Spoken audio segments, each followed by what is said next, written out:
Couple of hungry teams in Oxford today. The 18th ranked Memphis Tigers visiting the Ole Miss Rebels. A good one for you this afternoon. With Jimmy Dykes, Kevin Fitzgerald with you. Let's start with Memphis. Started 5-0. Has lost back-to-back. There's urgency, and the former All-Star Penny Hardaway, he knows it. Yeah, a team that climbed as high as number 9 in the AP poll and a Final Four type team when preseason began. But after that loss to Georgia, Penny called his guys out. Said, we're not a complete team. We have separation between our older guys and our younger guys.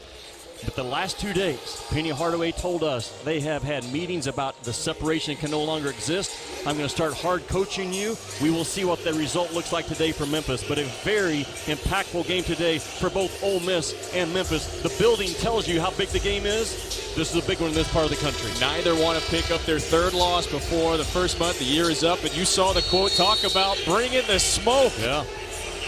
Ole Miss, meanwhile, 5-2. They've taken care of business against the friendly portion of the schedule. This would be their biggest win of the year.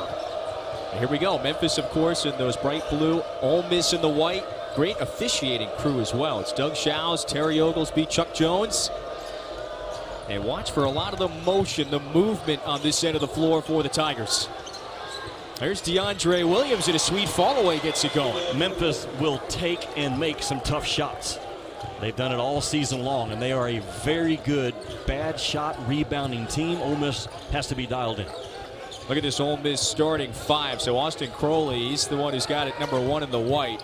He's a junior. He's 21 years old. He's the youngest player in this starting 5. It's a very experienced group this year for Kermit Davis. Here's Jarkel Joyner late in the shot clock. Luis Rodriguez wants 3. And there's big Jalen Duren, top recruit in the class of 21. Most important matchup today in this one. I think it's how you guard Jalen Duren if you're Ole Miss. And interesting that Emoni Bates not in the starting lineup today for the first time. Told Penny after the Georgia loss, Coach, I think I'm more comfortable playing with the second-team guys. Let me watch the game a little bit. And Emoni Bates comes off the bench today. Yeah, Penny lauded his maturity for a 17-year-old. Here he is. There's Duren, but oh, count the bucket. Yeah. The initial signal is a foul and 1. Well, that middle ball screen is such a hard guard. You cannot gamble on that middle ball screen. I'm not sure he didn't get the third step down as well, but Jalen Duren, you have to remember, Jalen Duren and Emoni Bates should be in high school still. Yes. And young guys in college, their growth chart is not at all what they're going to be when they're a finished product. Think about this for Emoni Bates when he checks in. He should be a junior in high school. That's how young these two kids are. He doesn't turn 18 until January. Yeah. And yes, they're 5 stars, but hey, they're only 7 games into their college careers. To echo your words, by no means a finished product. Good look. Crowley, great look. Duren smothered the shot at the rim, but he's whistled for his first foul. That's the 5-star freshman from Pennsylvania. Really good pass by Crowley, who only has 9 turnovers so far in the year. And Penny Hardaway spent a good hour with us last night talking about where his team is and the expectations going forward. Does not back down at all from what he thinks they can be a Final Four national championship contender. But a young team right now with a lot of question marks in terms of togetherness, chemistry, toughness, not fracturing when things don't go their way on the road. A lot to learn about Memphis for the next couple hours. Super talented, and you're right. Penny is very confident that it's going to start gelling and meshing. He challenged his veterans this week. Rodriguez converts 2 at the line. You know, in the last ball game, Memphis did not take their defense on the road, allowed Georgia to score 82 points. They have to tighten up that end of the floor. Yeah, humbling loss. It's back-to-back defeats for Memphis. They beat Virginia Tech last week in Brooklyn. And then the losses to Iowa State and Georgia, as you referenced. There's Landers Nolley. Remember, he led this club in scoring a year ago. Goes for about 9 a game this year. Good start by Memphis. Just a little slice cut against the zone that goes from 1-3-1 to a 2-3. I expect Ole Miss to change their defenses up throughout this game. Jarkel Joyner. He's the Rebels' leading scorer. Rodriguez is a menace, not only on the defensive side, but on the glass as well. But Rebels give it away. It's a 4-point lead for the 18th-ranked Tigers. Early start time. There's Duren on the baseline. Kick to Nolley. Crowley's got it. Yeah, interesting. Ole Miss not double teaming Duren right now on that low block, allowing him to go baseline spin, which he is outstanding at. Crowley gets the bounce. You cannot allow a transition pull-up three basically uncontested in this building if you're Memphis. Your pickup spot has to be hot and higher. Well, it's a pretty good atmosphere. The pavilion always with a tremendous home court advantage. Here's Duren. And he leaves it short from 15. That's the part of the game that's still working for him again.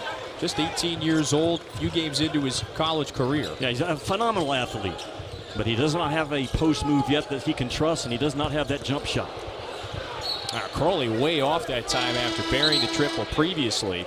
And out of bounds, last touch by Nysia Brooks. There's Kermit Davis. 39 years now as a coach of college basketball, his fourth at Ole Miss, and the objective this year for this experienced group is to get back to the NCAA tournament since his first season.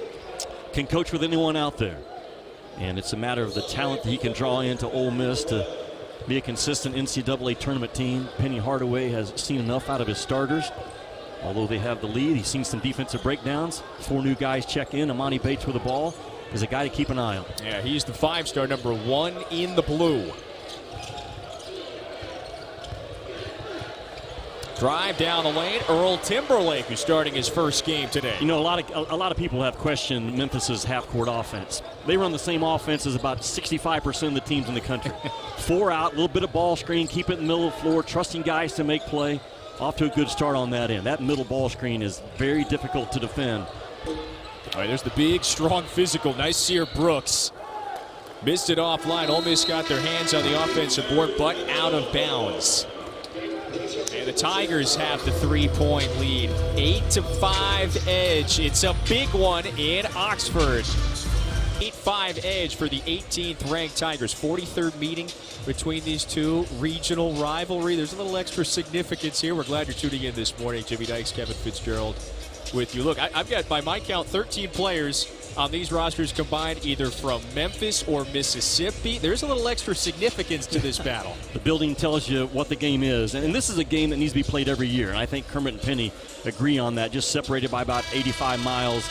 Guys know each other, bragging rights at stake, but more importantly than that, I mean, Ole Miss needs a really good quality win, and this would be one. Memphis is a top 25 team right now, and Memphis has been stung, and it's a young team. You're going to learn a lot about your guys today. Who wants to be on a big stage in a big game? But these two teams now, in terms of effort and fight, I expect it to be all gas, no breaks today in that area. At least it should be. That was like my drive down from the Memphis airport. I did it in about an hour and 10. I got a little heavy foot as opposed to an hour and 22. But yeah, Jarkel Jordan, you just saw a moment ago, number 24 in the white. He is the leading scorer, the go-to veteran for Ole Miss.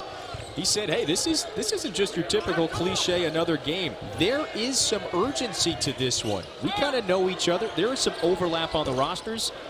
And the man who just pulled down the rebound knows this is a big one for us, in his words.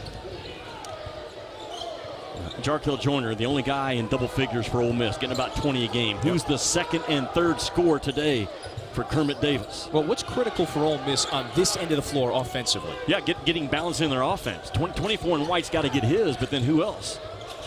How about Jamin Brakefield for 3? That could be the guy. I love his stroke, shooting about 40%. It's a little awkward on the release, but man, it goes in at a good rate. Former Duke player and not the most athletic kid, just a very controlled, kind of a slower paced game.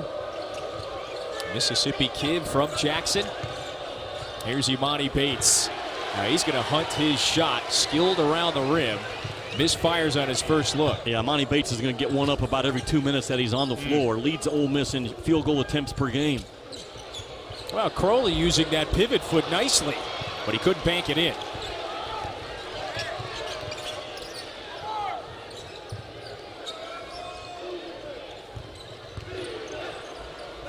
Nice attack that time.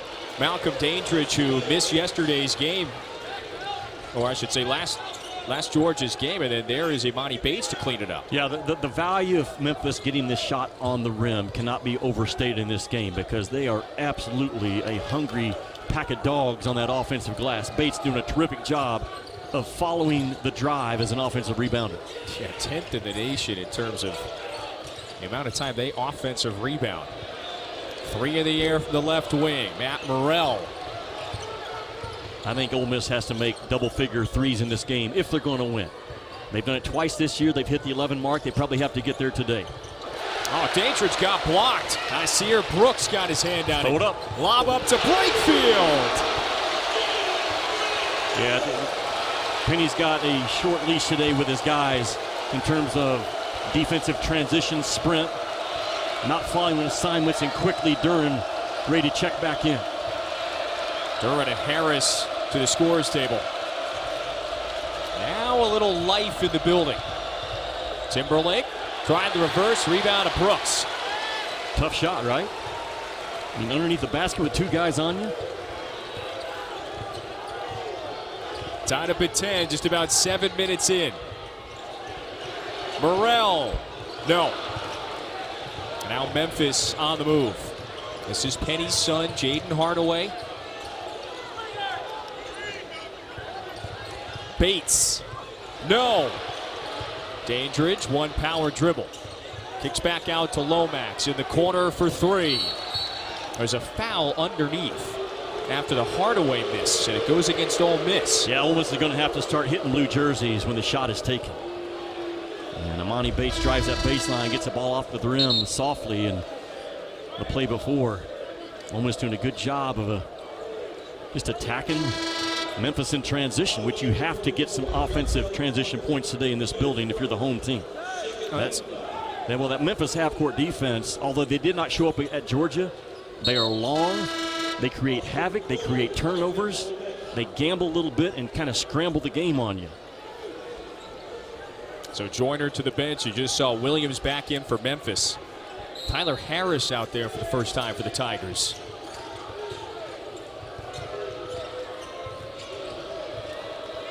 Emoni Bates, is he not a point guard? I think he's going to grow into that role by the time he's maybe 19, 20 years old.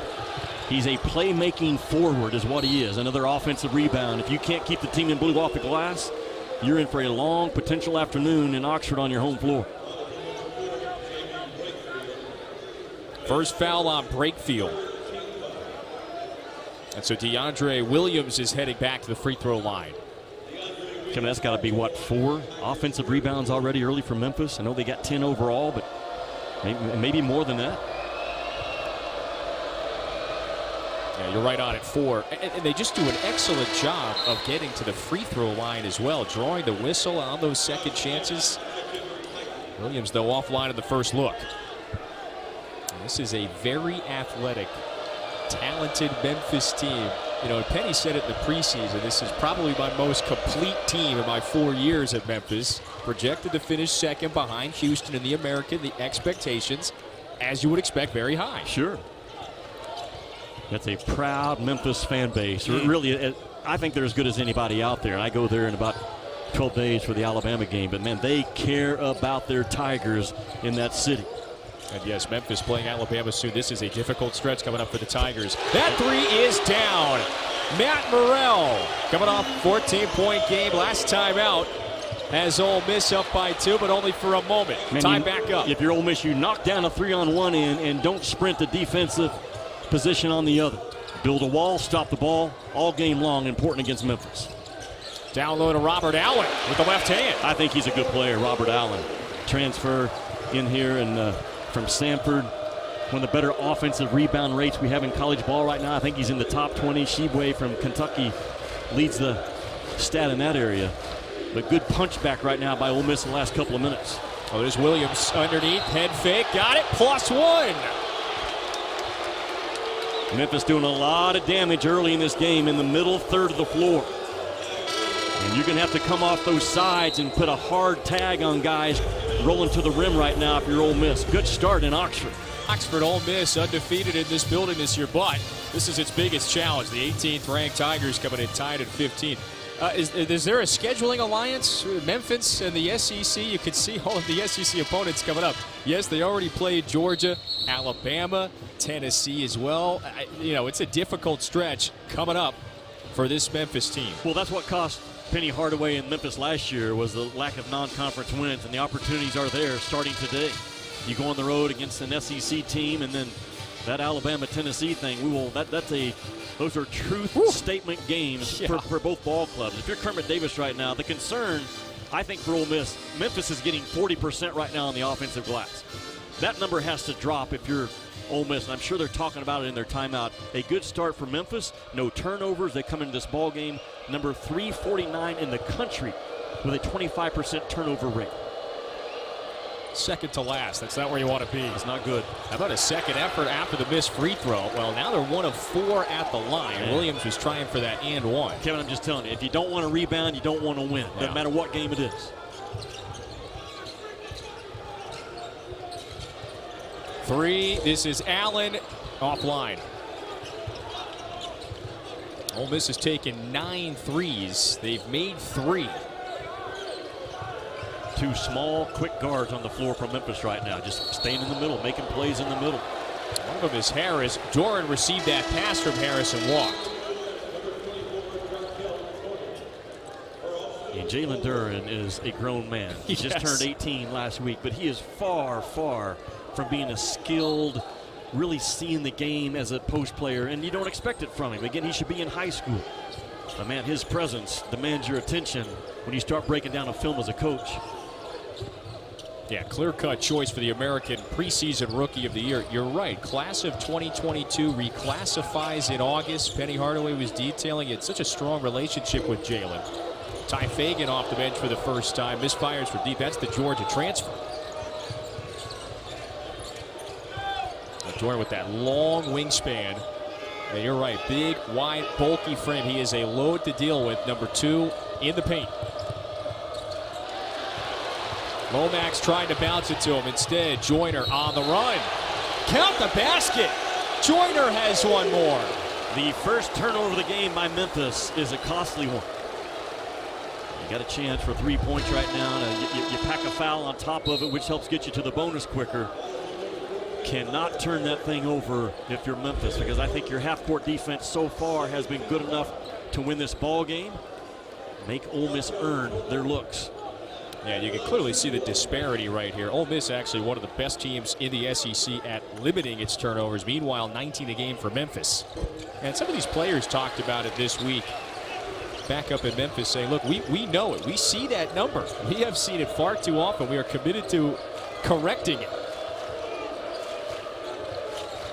So Joyner has the Rebels up by 3. Using Duren as a screener up top. Got just a little straight line cut off the elbow and then a ball screen. Now it's Harris, the leader. Joyner had it. Minott stripped it away. And he gets hacked on the way up. 2 free throws coming for the freshman Josh Minott. Memphis is a team that rebounds against each other. And man, that's a sign of a phenomenal rebounding team. And a lot of teams don't. They think they're only rebounding against the opponent's jersey. Not Memphis. Those are free points, and you go crash it, get the reward. Remember, look at this one coming up. We referenced Tennessee previously. The Jimmy V Classic. It's Texas Tech and the 13th-ranked Vols Tuesday at 7. And then Villanova and Syracuse follows at 9:30. Remember to donate to the V Foundation for cancer research. Go to v.org. 2 good ones coming up on Tuesday. I was at Syracuse Tuesday night for the Big Ten ACC Challenge. The game went to double overtime. So I'm just letting you know, over the last 7 games, 5 overtimes. This could be another one today. It feels like it's going to be hard to get separation in this ball game. I don't know what time your flight is. You better have a backup. Do we have a Jimmy Dykes overtime tracker? Right Are now, we tracking that? I think right now I'm a 1 seed in that area. Yeah, right. I'm not saying I do a good job of calling. I'm just saying history is what it is right now. Phenomenal atmosphere in Syracuse Tuesday night. 112-110. I thought the Knicks net score flashed up on my phone. It was Syracuse, Indiana. With a foul on the floor here. And Ole Miss will retain it. That's the first on Landers Nolley. You know, Landers Nolley was the MVP of that NIT championship last year. And 3 in blue is a really good player, but he's got to get tougher on the boards, use his voice more. Here's Joyner For three, no. Minott up ahead. This is Lester Quinones. Tried to lob it to Duren. Taken away. Crowley. Allen one power dribble. Quinones knocked it away. It's going to stay with Ole Miss. Really good, quick hands, strong hands by Quinones. I mean, he sprinted his rear end off and then got his jersey facing the offensive player, not making a play defensively with his back to the ball. A lot of guys try to do it in transition. Brooks sets the screen. Frees up Crowley only for a moment. And that is a grown man battle on that low block between Brooks and Duren. Step back three for Rodriguez. Minott has gotten his hands on a bunch of them underneath. That's great effort, the dive. And Robert Allen forces the tie-up. Boy, just wonderful effort. It's going to stay with Ole Miss.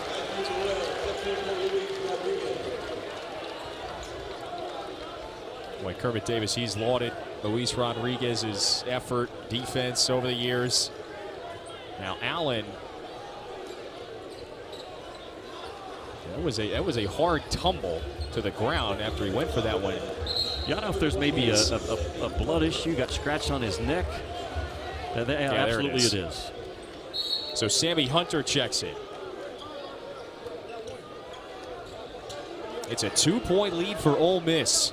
Fine 24 in white right now if you're Memphis. Jarkel Joyner's option A and B off the out-of-bounds under. He's got it. He's made the 1-3. He's 1 of 3 from the field. 8 to shoot. Quinones shadows him. Step back. Rebound to Minott. Good job by Quinones to not fall for the dance move of Jarkel Joyner. Keep his defensive discipline, his feet underneath him. That's the junior Quinones. He's been with Penny and Company for 3 years now. Now Memphis doing some good things right now. They're making the backside defense move. They're keeping their floor spaced. Setting some good ball screen, back screen action. Now Bates just got fouled on the 3. Morrell came soaring at him. I like the ball movement by Memphis, though, to find the backside bomb waiting out of Emoni Bates. Matthew Morrell just gets him right on the shot forearm. That's an easy call to make. Fly out of control. You got to fly by the guy, not in front of him, and Emoni Bates is going to get 3. Is there anything that draws more ire from a coach than fouling the three-point shot? Yeah, not showing up late for a film session, I guess. Boy, Memphis, by the way, it's gotten to the line effectively. They're one of the best at getting to the free throw line in the nation, but just 2 of 7. Kevin, Emoni Bates is a phenomenal kid. He has goals. He wants to be a tremendous pro someday. When he fails, according to Penny Hardaway, he's the first in the film room the next day to say, Coach, I want to learn. What did I do wrong? How can I get better? The kid is 17 years old. I know he doesn't have a feel for the game. I know his shot selection is not what all of us want. But this guy is coachable. He's tough. He works hard. Talking to Larry Brown, the Hall of Famer, Larry said he has all the stuff I would look for as an NBA head coach off of the floor. That tells me what I need to know about Emoni Bates. And dedicated to it. Watch out. Oh, that pass just bounced. Just flung over Joyner's head, out of bounds. Just the second Ole Miss turnover, an unforced one.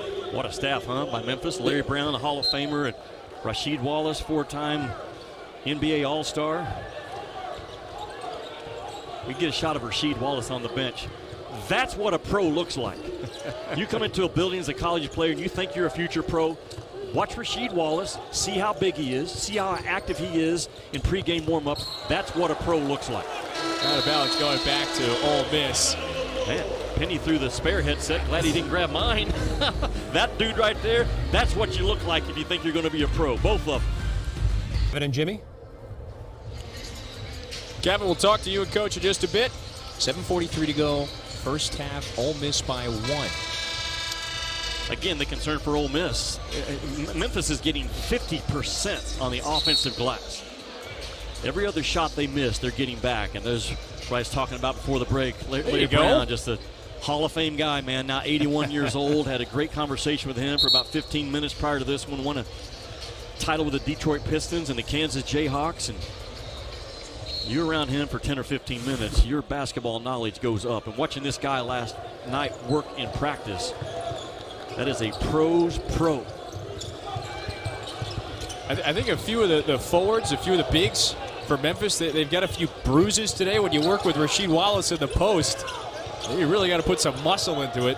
But the new coaching additions, of course, Larry Brown added before this year. Penny said, I was trying to convince him to join my staff when I took the job in 2018. A little too much dribbling there. Ty Fagan fouled, kind of bailed out by the whistle before slipping. Yeah, that ball's got to pop for Ole Miss. It cannot get stuck on one side or up top with a guy dancing with the ball. Make Memphis work and test Memphis's defensive discipline in the late shot clock. Have you been pleased by what Ole Miss has done to this point in that regard? For the most part. I mean, I've had 2 or 3 possessions. I'm sure Kermit said that's just the ball wasn't moving side to side. You have to get Memphis in some closeouts in this ball game. Their length will absolutely eat you up if the ball is stuck on one side. Check to see who the foul was on. Yeah, there's Penny Hardaway talking with Chuck Jones. So the review is who was the foul on. I mean, it was initially it was Lester Quinones. It's been changed to Landers Nolley. So I think they're going to determine who that foul is on. Yeah, it's not on Nolley. Right, it's so going to be on Bates. Third time's a charm. Yeah, Emoni Bates gets whistled. So it is not Quinones' first. You saw Quinones try to swipe at it. Boy, Bates, just 17 years old from Ypsilanti, Michigan. Again, so much hype. Kevin, where's Joyner? Coming off the screen, got it from 18. Yes, you got to know. You got to watch film. You have to know what's the tendency of Ole Miss in their action. Even if they run a play today that has not been ran all year, who's option number 1? It's Jarkel Joyner. Caboosing, chasing, tagging, whatever you got to do, be there on the catch. He is active, goes for 15-5 a game. Takes the reins from Devontae Shuler.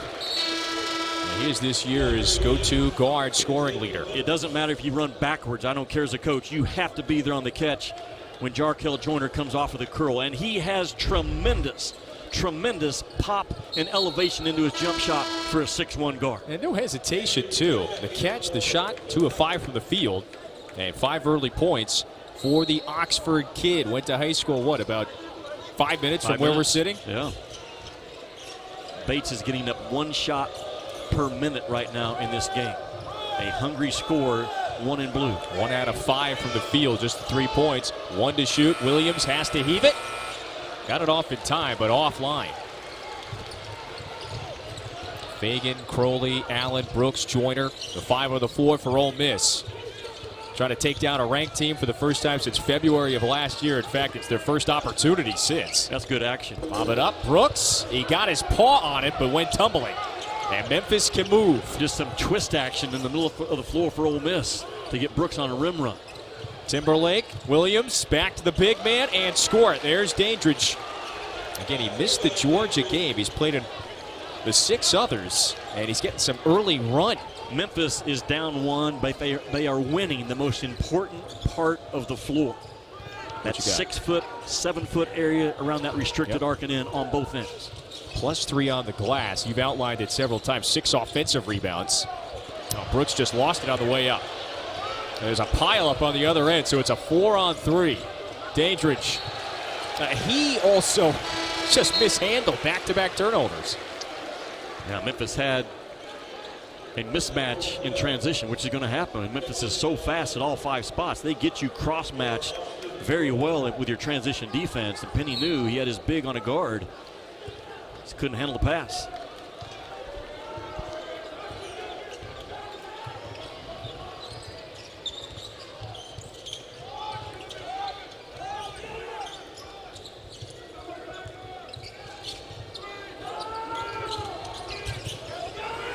There's Burrell. Attacks, fades back. Boy, Timberlake affected the shot. I'm not quite sure he got a piece of it, but certainly affected the Morrell fadeaway. The length of Memphis defensively is a real problem sitting here courtside. But what looks open is not open. Gone for a block. Yep, blocking foul. That's Robert Allen. Tried to take the charge, but the seniors whistled for his first. Kevin, I talked about it earlier. Penny has been criticized for his offense or lack of offense during the month of November. Their offense today has done some really good things. The floor has been spaced. They've done a good job of middle ball screen action, back screen, ball screen, flare screen. Good improvement from their Georgia game. A commitment, right, in just a matter of days, too, upgrading these offensively. Look at this one. It's a big one today at 4 on ABC. Cincinnati against Houston, the American Championship. That is a humongous one. Then later on, the ACC title game, Pitt and Wake at 8 Eastern, again on ABC. A game that's going on right now that's huge or has some significance to it. Oklahoma State, Baylor, Cincinnati, you know they've got to take care of business, but that outcome is going to affect what happens seed-wise. A lot of folks cheering for Alabama to lose today, right? Now those teams you just mentioned. What's your Vegas stat on that game? Alabama, Georgia. What do you got? Alabama's won 15 in a row, I think, in Atlanta. So I'm going to start with that. Yeah. I'm going to start with a Hall of Fame coach. But that Georgia defensive front can knock out all those stats over a 3-hour game. No kidding. By the way, Kermit Davis dropped in a Nick Saban reference his press conference this week. Did you catch it? I mean, hey, Memphis is a team that's lost 2 straight. What did Nick Saban say? A team that's lost 2 straight is very hungry. Skip pass to Joyner, 5 to shoot. Look at that quick burst. Really and well give done. him one more. That's that, get the ball side to side and get Memphis in a closeout that I talked about 3 or 4 possessions ago. This Joyner kid is electric. He plays low and he plays fast, and he is tough as nails at the rim. Bam. Defensive closeout, gets on the high shoulder. That corner is empty, and Jarkel Joyner reads it really well. Really a tough competitor is 24 in white. Jarkel Joyner played AAU ball for Penny when he's a junior in high school.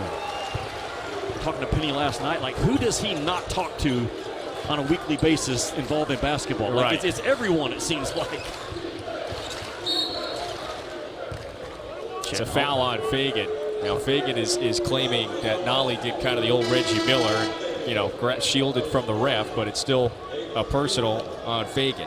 What Penny told us last night, the 3 best players he played with in his career, Shaq. This was a good list, by the way. Bo Outlaw, Jason Kidd. That's just 3 of the many that he played with, but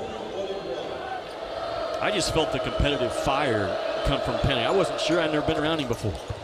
But get a pretty good feel for a guy over an hour, and the confidence is certainly not questioned. His competitive fire, I think, coming to this game maybe as high as it's been since his time at Memphis, knowing the importance of this game and the trajectory that Memphis will take one way or the other possibly afterwards.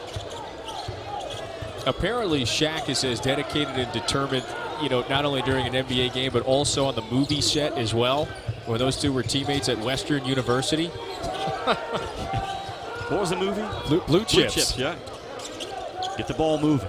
That ball's got to move, make Memphis go side to side. Joyner, step back, 18-footer, splashes another. Really tough shot. Emoni Bates did a pretty good job at 6'8" to show length.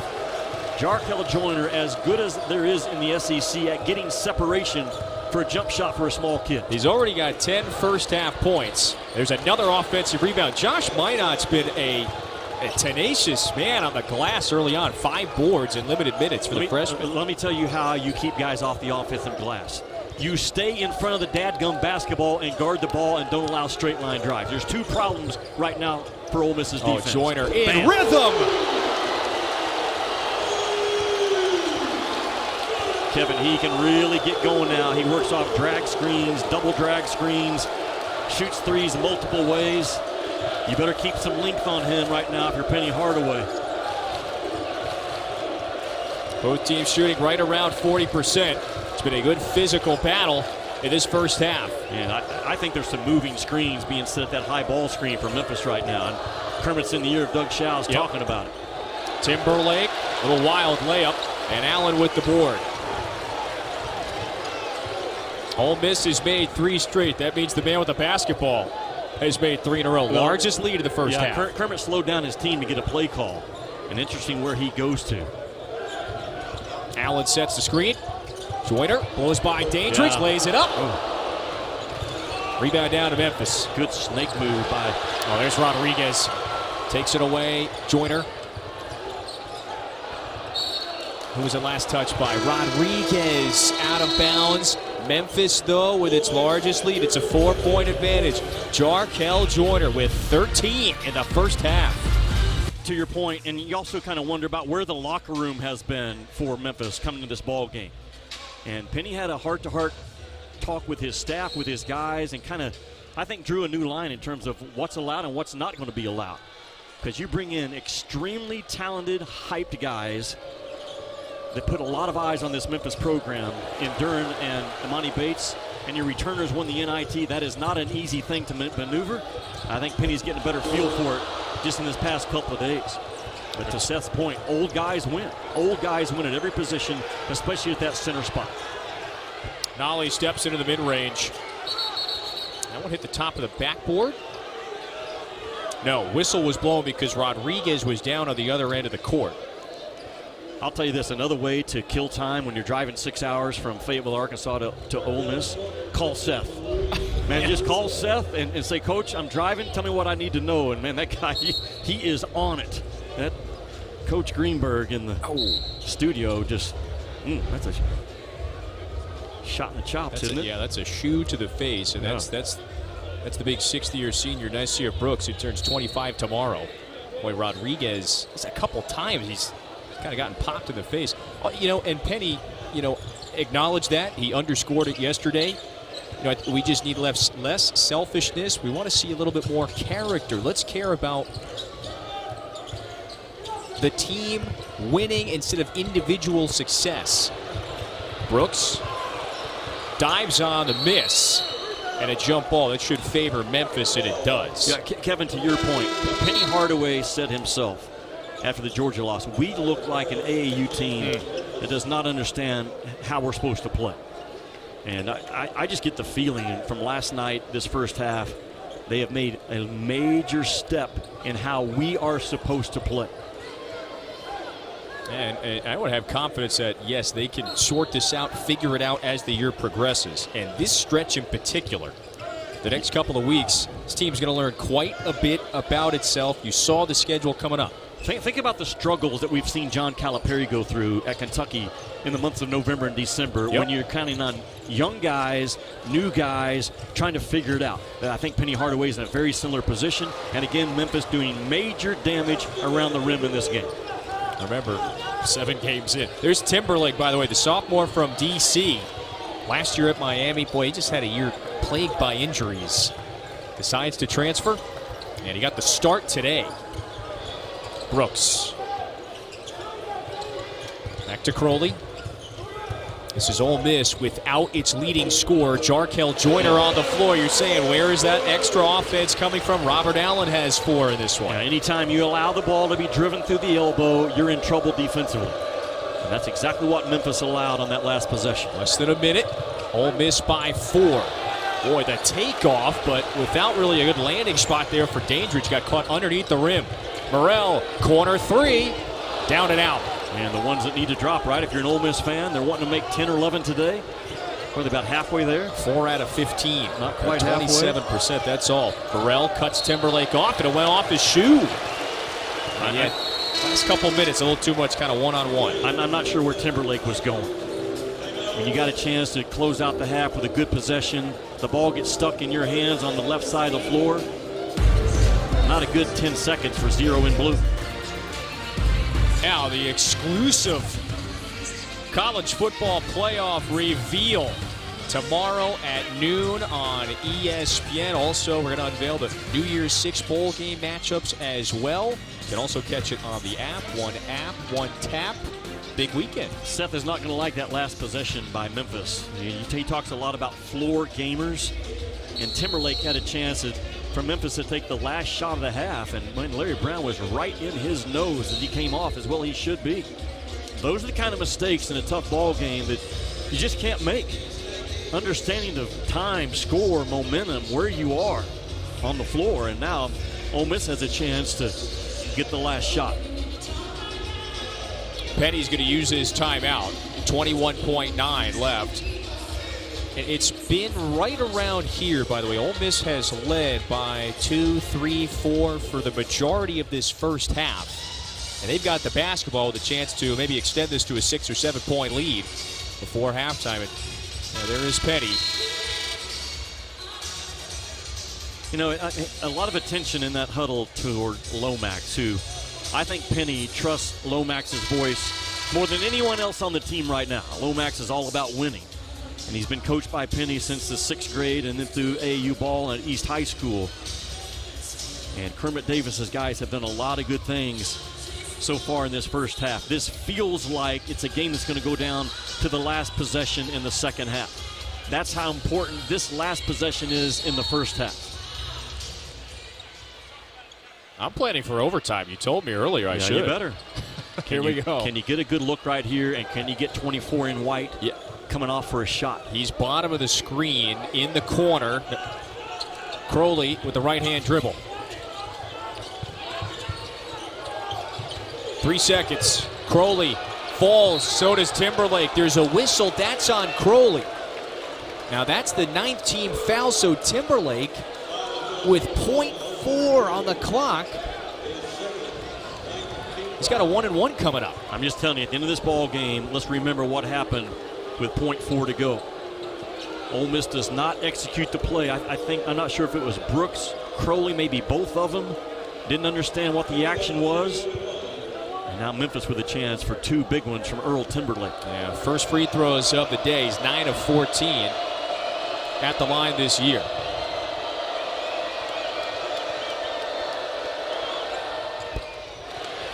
Boy, a little Giannis-esque at the line. Man, the dramatic pause drew me in. Did it not? 6 out of 14 from the free throw line. Memphis goes. It's a 4-point game. Seth can throw a dramatic pause on you in the studio just as well. E-Trade halftime report coming up with, of course, Seth Greenberg. And then the mayor of Ithaca, Kevin Connors. Love it, Kev. Here we go. E-Trade halftime report. 20 minutes in the books in Oxford. Got a little Big 5 action going on on ESPN. It's that regional rivalry game. Memphis and Ole Miss, both with a pair of losses. Neither want to pick up a third less than a month into the season. 4-point lead for the Rebels. We're glad that you're with us. This one has been pretty intense. Jimmy Dykes, Kevin Fitzgerald with you. So in the words of one Jarkel Joyner this week to media and reporters, this isn't just a cliche next game. This is a big game for us. He's talked the talk. He's walked the walk today as well. He's having a big game and a big game, isn't he? Jarkel Joyner. He leads the team in shot attempts and points scored per game. But he's such a hard guard because he's 6'1", but he really understands how to get separation against length. He is very explosive with the basketball. I think he reads a really good game. Reads the floor, understand when the corner's open, when to attack, when not to. And he's had a productive 13 points on just 9 shots in this ball game. Some of the things that jump out to me right now, Memphis put Georgia on the free throw line 35 times in their last game. Today, Memphis only fouled 5 times. They've made progress on that end of the floor. And if you're Ole Miss, can you keep Memphis off the glass in the second half? That's a big question. 7 offensive rebounds for Memphis. They are one of the best in the nation at attacking that offensive glass. And the second half begins with an Alex Lomax foul. Right near half court, Austin Crowley drew the personal. Oh, the key for Ole Miss could be as well, who else it can complement Joyner on the offensive end. He's got the 13, but nobody else with more than 5. This is Luis Rodriguez left wide open. And Nolley secures it.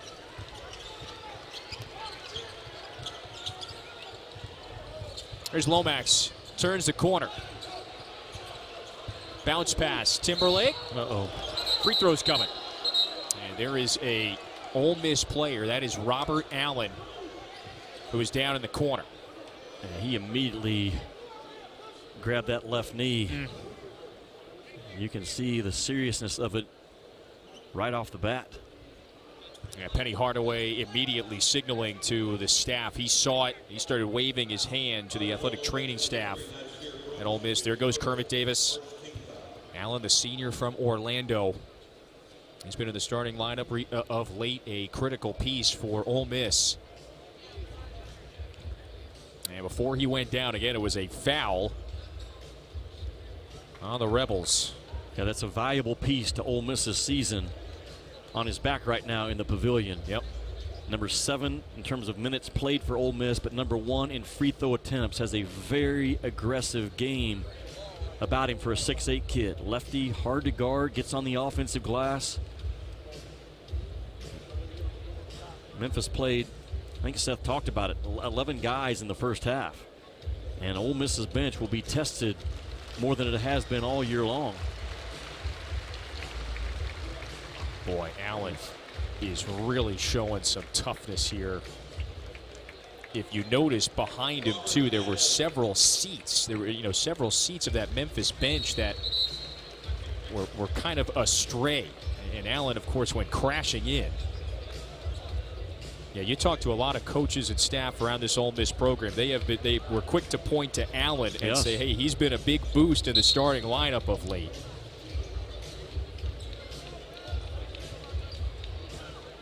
Well, that's Kermit's guy right now, Jarkel Joyner, to hold his team together right now, make sure that voice stays loud and strong, offset a little bit of adversity that you're facing with the injury. We said it during the first half, the importance of this game to both Ole Miss and Memphis. Maybe as important as any team playing today. Yep. I know the Gonzaga-Alabama game's a big game, but in terms of who needs a win, it's hard to surpass what this game's going to bring. Penny Hardaway's team started 5-0. Defeated Virginia Tech last week up at the Barclays Center in Brooklyn. Then the loss to Iowa State. That's a really good Cyclones team. And then followed up by the humbling defeat to Georgia. And so they're trying to flip momentum back the other way. They've got a difficult stretch coming up. Ole Miss, this would be its unequivocally best win of the year. So there you go. A better start at the free throw line for the Tigers. 2 of 2 after going 6 of 14 from the stripe. Now you're facing that Memphis full court pressure. They can run and jump out of it. They can 2-2-1. They can straight man you. But if you get careless, they will rip and run with quickness. 2-point game.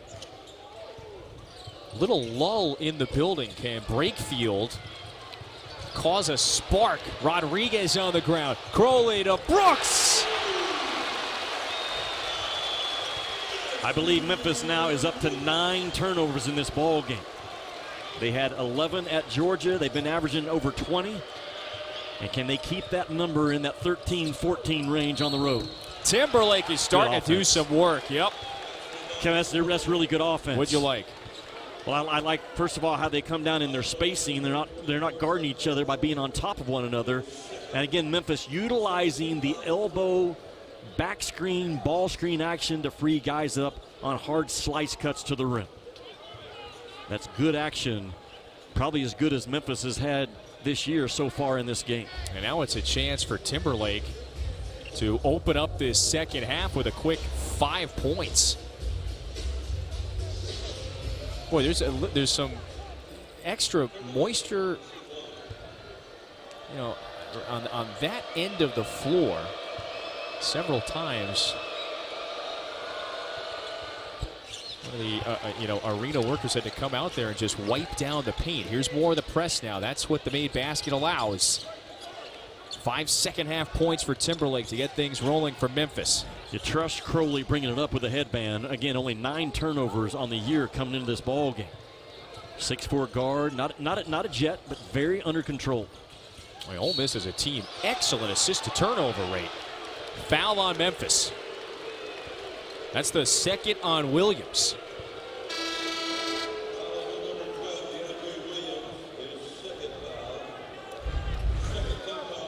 The last Memphis basket, watch right here, just a little bit of a brush screen, not even any contact, just lack of urgency by Jarkel Joyner to fight to be there on the catch. But Penny doing a good job with his big screen action around that elbow.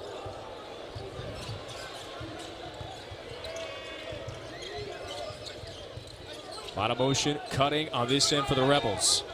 Morrell, 6 to shoot. Memphis Crowley wants it.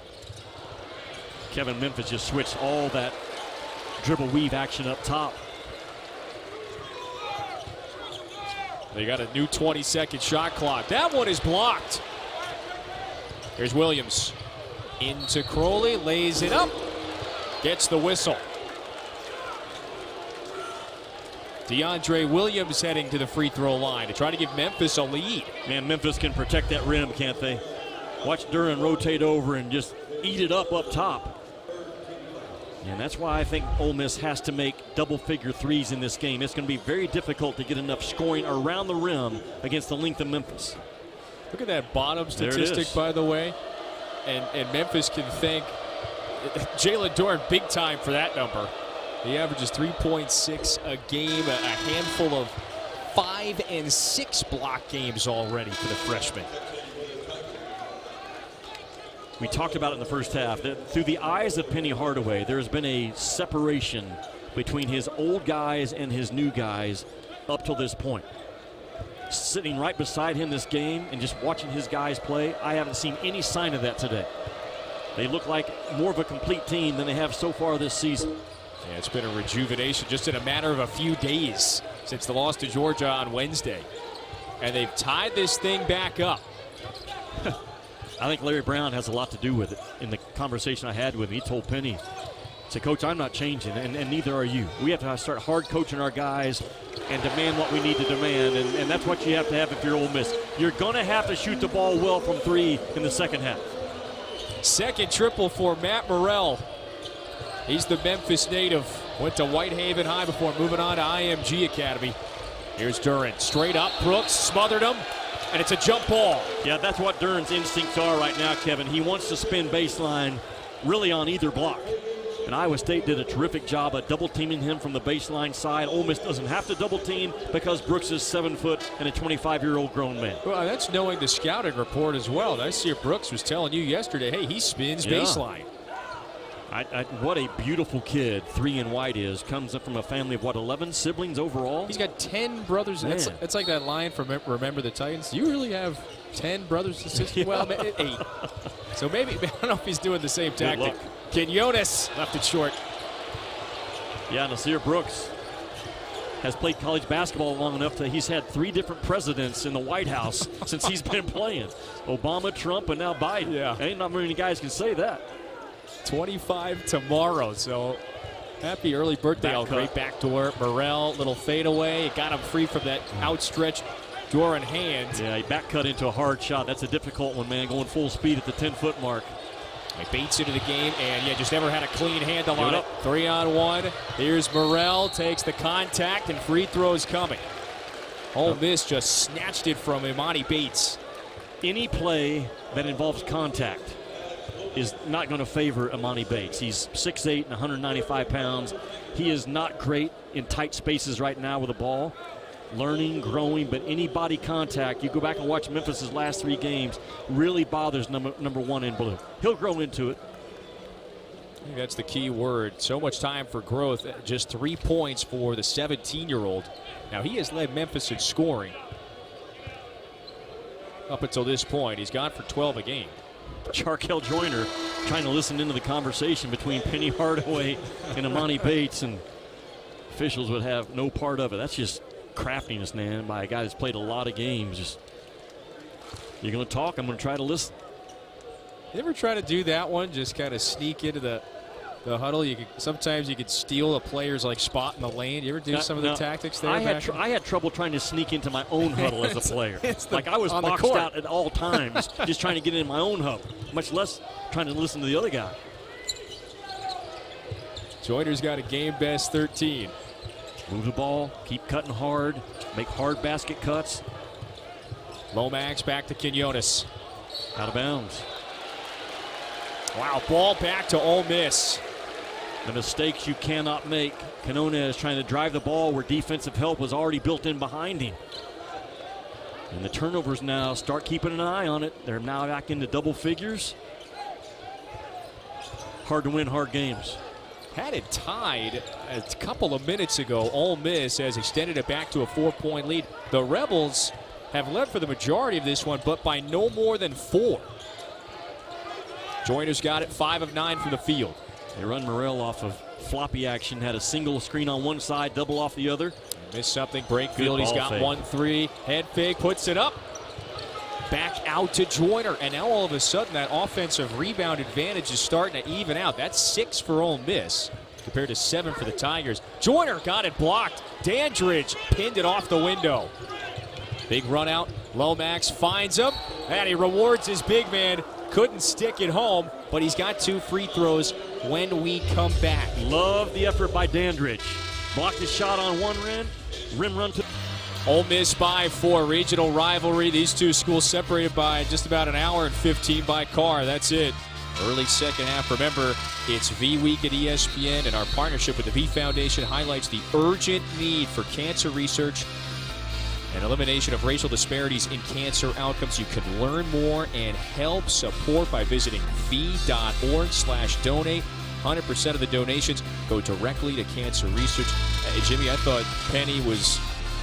I'm so pleased that he shared the story, the inspirational fight of his friend Desmond Merriweather, a friend from Memphis who was a middle school basketball coach. When he, of course, suffered the fate of learning he had colon cancer. He was given, as Penny told us, 48 hours to live. He lived 3 years afterward. Those two are instrumental in just the grassroots basketball movement in Memphis. And what an inspirational fight for someone like Merriweather, who means quite a bit to that man, Penny. That's how Penny got into coaching. Right. I mean, Desmond wrote his name down on a piece of paper over the last couple of days of his life and wanted to speak with Penny and said, I need you to take over that middle school program that you came through. And Penny has fought his way from middle school ball through the AAU to East High School. Now the most beloved guy in the city of Memphis is the head Tiger, but it all goes back to Desmond saying, Penny, I need a favor. And Penny stepped up, and here we are today. There's Dandridge after the turnover. He played well, hadn't he? Boy, great effort off the bench. Remember, he did not play last time out against Georgia, the Memphis East High product. Of course, coming through the ranks, and when Penny was there previously, there's the turnover. And you cannot be careless with the ball, especially with a team like Memphis that is up the line, denying with length, denying you at every position. And it's interesting that Memphis, chance to cut this thing to a 2-point game, and they have not made a 3-point shot yet in this game, the Memphis Tigers. Boy, it almost doesn't it feel like, boy, and Penny's feeling some sort of way right now, but it almost feels like if you're Ole Miss, you have this 4-point lead. You've kind of allowed Memphis to, they are right there and have been, and have not really been rattled to the extent where they've fallen behind by more than 4. Memphis has not made a 3, and they are now 11 out of 21 from the free throw line.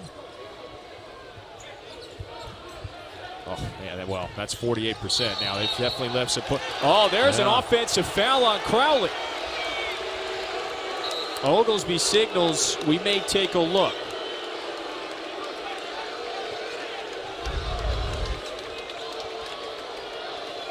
Well, they're seeing, I believe, if Crowley got his elbow up into the neck area, the head area of Quinones, yeah, right there. I think they have something for sure to look at. A good job by Doug Shows and his guys to immediately be on top of it with Terry Oglesby and Chuck Jones. And Memphis can frustrate you now a little bit. They get up into your space, they make life tough on you, and you have to play lower than the contact that Memphis is going to bring at you. Just going to stay with a common foul, not escalated to an F1. But certainly it was a play that was deserving of being looked at. Just an offensive foul. So that's the third on Austin Crowley, the West Point, Mississippi native, who's done a fine job. You've highlighted it several times of running the show, running the point this year. But he takes a seat. Kevin, the momentum in the building, the feel of it has transitioned to the team in blue. Yeah. I know they're down blue. They're down right now, but with the injury to Robert Allen, Memphis has kind of capitalized on when the building went quiet. Yeah, the second half has had a very choppy feel to it. Had several whistles already. Matter of fact, 9 between these two teams in the first, 4.5 minutes. 3 to shoot. Lomax Gave it up. Dandridge just beat the buzzer with authority as well. Did not give in to the shot clock pressure, talking about Memphis. A terrific late find in the middle part of the floor. All of a sudden, Ole Miss appears to be back on its heels. Can Joyner change that? Down and out. Lomax has the ball. Penny says push.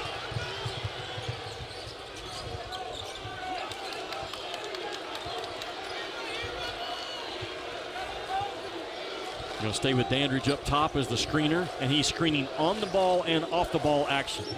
There's the off ball, followed by an on ball. This is Minott. Late in the shot clock on this end. 3 to shoot. Lomax rises. It's a big 3, and Memphis has its first lead since we were 2 minutes into this one. He is a money bucket getter, is what you count on for a kid like that. Timeout, Ole Miss. Plenty of energy and intensity on that blue sideline. First lead for Memphis. It's the 18-minute mark of the first. Not great offense, but a great finish. Ball game in Oxford. For the Tigers, and thanks in large part to Malcolm Dandridge's efforts in this game. Well, Memphis has been good all game long in the middle part of the floor, in the painted part of this arena. Penny Hardaway has kept the ball and found guys rolling through that part of the real estate. Now, here's the problem for Ole Miss. Robert Allen most likely out for the rest of the game with a knee injury. We don't know the extent of it, but it didn't look good. So now you're missing one of your best interior defenders trying to hang with a team that is built to punish you around the rim. And Kermit Davis with Austin Crowley on the bench with 4 fouls. That's big. That's huge in this ball game with this much time left. And you said it before, 2 starters in essence you're without for quite a bit of time. So it's Rodriguez, Brakefield, Brooks, Morrell, and Joyner. Memphis with its first lead since 2 minutes into this game. Late in the shot clock, Brakefield does a great job with that ball fake, and he got fouled by Minott. Now, the freshman has played some nice minutes, but that is a costly one. And 2 free throws. You do all that defense, and then 4 seconds on the shot clock, you foul the shooter. Yeah, Minott fought his tail off early in the possession because Kermit was trying to post this kid up, and Minott fought and circled and did a good job, but then the late foul at the elbow on a tough challenge shot. So now Jamin Brakefield, you said it before, last year at Duke, seldom used, played about 12 minutes a game. He's gone for 10 a night this year. Back in his home state. Kermit recruited him really hard out of high school. When that Duke place comes around, sometimes players listen. And that's where he spent last year. Tie game again. Who is going to help Jarkel Joyner score in this game for Ole Miss? 13 points in the first half, correct? Has not scored in the second half. No. Foul on the baseline. Boy, and so mark it down, Jimmy. This is 13:35 mark, and that is the 7th team foul on Ole Miss. So if Memphis was looking to correct some of its woeful free throw shooting from the first half, they're going to have plenty of opportunities to do so. Yeah, there's not a lot there. There's not a lot of contact there at all. Maybe the official felt like kept the hand on the hip a little too long. But the free throw numbers right now, this is Memphis's 24th free throw attempt. Ole Miss has shot 6. Well, their free throw rate is 15th best in the country. That just means how many of their possessions are ending with free throws that are typically high percentage. Let's underscore this as well. Penny's team just drew the 4th team foul on Jamin Brakefield. So Crowley to the bench with 4. Brakefield with 4. Kevin, Memphis, they really force you to play one-on-one defense to start with. If you can't guard your guy, you're going to foul him.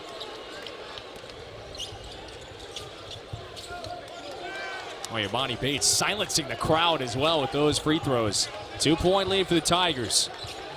Well, with Crowley out of the game, I expect Memphis to press and press and press one more time for the second half, right? Well, it has not aided. Oh, wow. Just an airmail and another turnover. The heat and the defensive juice that Memphis is bringing right now has really rattled Ole Miss. Kermit's guys not able to run offense right now, a little stagnant with the ball. The offense is rough. And Kermit tries to change the game right now, going to a 2-3 zone. Can they rebound out of the zone is the first question you have to ask. Bates wants a three. That's strong. Rebound down to Joyner. Not shy. He is not shy. And struggling tonight, 1 of 6 from the field. Oh, and the big three, Sammy Hunter. First basket of the game. Gives the Rebels a lead again. How can you allow, if you're Memphis, Sammy Hunter to run uncontested to the corner for a wide open three? His first of the year, by the way. A well-timed one for the Bahamian. Little life back into the Ole Miss crowd. Oh, that's just a man jam. DeAndre Williams. What a breakdown defensively by Ole Miss to lift their back line as high as they lifted it and have no awareness from behind.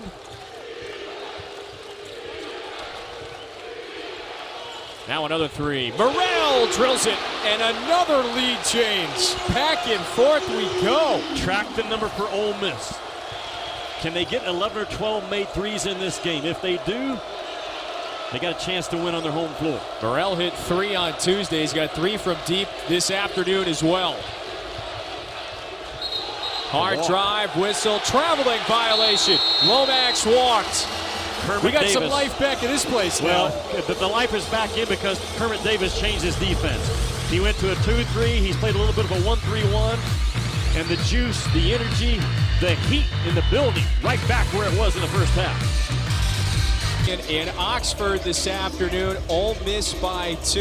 Look, we have highlighted the significance for both of these teams. There's urgency. Heck, Jimmy, there's 13 combined players on these rosters that are either from Memphis or Mississippi. These teams know each other. They all grew up together, many of them, and they're battling here. 11:45 to go in the second. Yeah, it has a little bit of a Cincinnati Xavier feel to it, just a little bit. And certainly, I think it's escalated with the hiring of Penny Hardaway, who's not afraid to say exactly what he thinks when he wants to say it. And this Memphis Ole Miss history goes back a long time, and I think both head coaches agree how good it is for this part of the country. A heated rivalry on the first Saturday in Oxford, that it's not about Matt Corral and the Lane Train. That's exactly where we are in the SEC. Hey, luckily the Lane Train up for this fan base, that's still parked in Oxford. Yeah, for the Rebels fan base. Boy, exciting times around this campus, no doubt about it. 2 years ago was the last time they played the game. Last year was canceled. Ole Miss trying to make a furious rally that was thwarted late in that game in November of 2019. That was when Memphis was ranked as well to start that season. Memphis really pushing Ole Miss out with their on-ball defense. First foul on Timberlake. Trying to get a post up early in the possession was Kermit, but the passer was pushed out to about the 30-foot mark. Ole Miss is going to have to show their ability to drive the ball, get in the paint, play off 2 feet, and make a good rim decision going forward with 11:27 to go. That's the 5th team foul on Memphis. Remember, Ole Miss has been whistled for 7, so Memphis in the bonus for more than 11 minutes here to go.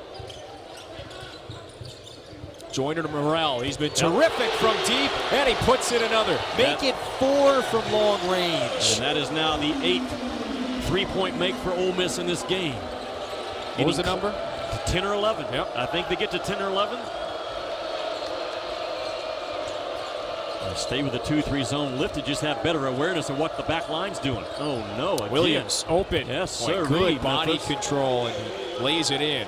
I said, oh, no, Ole Miss, because the lack of awareness of the back line of that zone. You stick with it if you're Ole Miss? If you can't get your back line corrected, you better not. Because Memphis just slicing that thing up. Doubling them up in the paint, 24 of the 44. And there's another whistle. That's a hand check on Williams. That's his 3rd. So now we're going to have to start paying attention to a handful of players with 3 or 4 fouls in this one. Kevin, you got to talk. And I'm looking at Nas Brooks right there, who anchors that 2-3 zone. He sees everything in front of him. He's got to talk, but he cannot lose sight of what Penny's doing with his offense with those baseline cutters now against the 2-3 zone. Morrell rises, fouled again. He's got 3.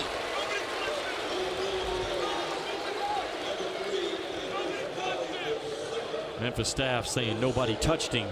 Penny's asking if they could look at it. Well, you can't go to the monitor to see if you made the wrong call on a foul, but there's no contact on the arm. Not from the first replay that I just saw. Was there space for the land? I don't know. It's immediate response from the Memphis bench saying there was no foul. Right. No contact. We're blocked, to be honest with you, because Penny's standing in our way on that end, but where's the contact? I'm not sure you're going to see it here. That's a tough one. It almost kind of looks like Morrell is twisting his body trying to get into the defender a little bit. Either way, shooting free throws. 10 of 14 at the line this year. Morrell today now 2 of 4. Yeah, there's a couple on either end in this second half that we have kind of furrowed our brows at. Nevertheless, it's a 5-point lead for Ole Miss. And in all honesty, what game is played that you're not going to have 3 or 4 calls a game like this? Sure. Toughen up, play through it. You're on the road. Big ball game. There's Nolley, wants 3. He gets fouled. So now back-to-back possessions end in 3 free throws. Can we call timeout and have both teams go to their end and practice not fouling 3-point shooters? That's the third Why time are today. we jumping towards 3-point shooters in this ball game is beyond me, because it has never worked on at any practice I've ever been in the last 24 years with ESPN. Oh boy, that's 3 times today. Ole Miss part has done it twice. There's Nolley, Fairburn, Georgia native. Oh boy, 13 out of 26 now as a team. I mean, that is becoming a really big number to overcome on the road. Make it 13 out of 27. And he knows it as well. That says it all.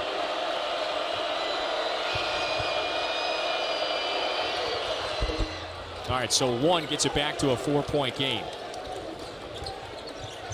If you're Memphis, keep that heat up right defensively. Man, stick your nose on that basketball. Watch the back screen in the backcourt. Good job by Ole Miss with a pressure release screen. Joyner, 13 first half points. Nothing in this half. It's been all Morrell. No. Another offensive rebound. That's the 6th for Ole Miss. Lomax is making life very difficult on Jarkel Joyner in a no-help situation on 24 in white. That's the senior from Memphis. And we hear that whistle once again. That's a foul on Duren. Kevin, Jarkel Joyner, the leading scorer for Ole Miss, under 10 to go now, has not scored in the second half. And you got a guy that's a bulldog defender like Alex Lomax, who just right now is in no help off of Joyner. Tagging him, chasing him everywhere, getting into his body, making the touches tough, pushing him out. And can Ole Miss have enough offense left in their tank with Jarkel Joyner being taken out of the game defensively by 10 in blue? Now that is the value that Lomax brings to this lineup. Yes. And leadership as well. It goes beyond just how many points he's going to score on any given night. Free throw woes on both ends. Nice little give and go back to Duren. Williams. And it was a good idea, but the pass awry to Duren. Joyner lays it up and lays it in. He is explosive now in transition. As explosive in terms of speed, quickness, elevation at the rim, I think, as this league has in the SEC right now. Largest lead of the day for Ole Miss. You talk about the ability to make a hard layup. 24 in white was a clinic. Timberlake blocked. Brooks got it. He coming again at you now. Nasir Brooks, his 6th and final year. Here's Hunter. He hit one previously long on that attempt. Lomax, no numbers. Pulls up. Got it. The bad shot leads to a good shot 95% of the time. That's not the shot that Kermit Davis wanted out of Sammy Hunt. I know he's made one, but he's 0 for 5 coming in. Right. That's not who he is. That allows Memphis to cut this thing back to 4. Intense one in Oxford. Critical early season battle for both of these teams. A foul on Rodriguez's drive. You cannot allow Joyner to turn the corner on that middle ball screen. And there is no resistance by the big to step out and deflect Joyner from turning the corner. And I believe that's the substitution that Penny's going to make. Dandridge, you're in. Bad defense, you're out. Third foul on Duren. And I think the accountability that you're seeing from Penny Hardaway today is greater than it's been in the past. Very clear on what they're supposed to be doing with their ball screen coverage. It doesn't get done. The horn is sounded. You sit, I'll try someone else. Saying something similar right there to the big man. That's the conversation. And what are we doing on the middle ball screen? I don't know if we're trapping it, we're blitzing it, we're leveling it off. I know what we're not doing, allowing Joyner to turn the corner. Sit down, I'll try you again in a minute. Well done by Penny Hardaway. So the 5 out there after the missed free throw. Dandridge, Penny's son, Jayden, Bates, Lomax, Quinones. Emoni, guarded by Joyner. Fades. That rattles out. Quinones fights for the loose ball. Second chance won't go. Another bad, questionable, tough shot by Emoni Bates on the road. That's a double dribble, yeah. It sure is. Memphis basketball. Boy, they cut off Joyner, forced the turnover. 4-point game in Oxford. It's almost impossible. Were you on that call? How did they wind up in 4 overtimes? How do they play an overtime game without me Jimmy being there on the mic? Man, who do you trust as a coach in a tough ball game with 7:53 to go? That's who you put on the floor if you're Kermit Davis or Penny. And that's all about Joyner and who else? Yeah, for Ole Miss. Well, yeah, but my point is, who do you trust defensively? Yeah. Who do you trust to make winning plays? Who do you trust to take good shots, not bad shots? That's how you close out games. Ole Miss is led for the majority of this one. Memphis pulled ahead earlier this half, only to lose the lead again. It's a 4-point game. Emoni Bates, wild layup, and the rebound down to Joyner. Kevin, you can't take shots like that in this ball game. And to Emoni Bates' point, he should be a junior in high school, but that's a running, tough shot that's going to drop about 22% of the time, regardless of how old you are. He has to learn what a good shot is and what a good shot is not. Rodriguez open. Quinones and Brooks body for it. Here's Morrell, short. And it's a third chance for Ole Miss. You can't clean up the miss. You deserve to be scored on. We'll see if Ole Miss can make Memphis pay. Boy, 2 good looks from deep.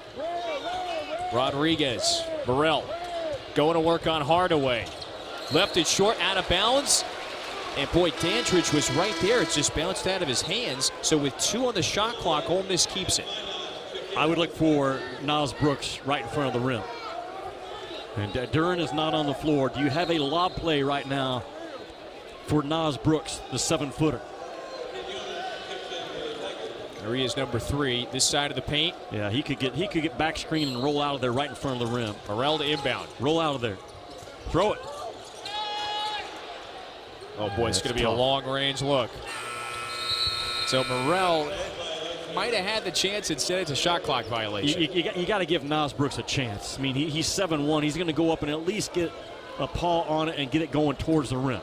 Breakdown by Ole Miss on baseline, out of bounds under. This is a big one for both teams. Neither wants to get hit with a third loss less than a month into the season. Dandridge just lost it. Had the step on Brooks. One of the issues with a spacing offense, and Seth and I talked about this yesterday, is a lot of guys are being put in position to try to make a play with the ball, and they're just not capable of making plays. Boy, Quinones gambled. Memphis has to scramble. Get it out of the corner. And Dandridge fouled, so that is the 10th team foul. And 2 free throws coming for Ole Miss. And not the cleanest stretch right now for the Tigers. As good as Memphis was in the first half of defending their rear ends off without fouling, now they're in the double bonus. Ole Miss is with 6:16 to go. Jimmy V Classic doubleheader Tuesday. First at 7, Texas Tech and Tennessee. Followed up by Villanova and Syracuse. The old Big East foes get back together. That's at 9:30 on ESPN, also on the app. Yeah, Villanova's they're the real deal. You start looking at teams 8 or 9, 10 that can get to the Final Four. They're certainly going to be in that conversation all year long. Purdue looked tremendous last night. Jaden Ivey is as close to I think we've seen in terms of explosiveness since Russell Westbrook and John Morant. He's just got some extra stuff about him, man, that is spectacular, the guard from Purdue. Both of those teams with great guards. Memphis needs a spark. Does it come from Nolley? Picks up the dribble, bounce pass to Williams. Into the paint with the right hand, rolls off the rim. Rodriguez in a hurry. Straight to the rack, blocked. Dandridge. Boy, Kermit Davis is irate, asking for the basket interference. Joyner stole it anyway and got bumped. Boy, Kermit Davis, I've never seen him get up that high. That was kind of the triple jump on the sideline. Yeah, really big possession, though, in a 6-point game. I don't think the ball was on the backboard not from that first look. But a 2-point saving play by Jarkel Joyner in transition defense to read the eyes of the passer and take away what was going to be an automatic 2 for Penny's team.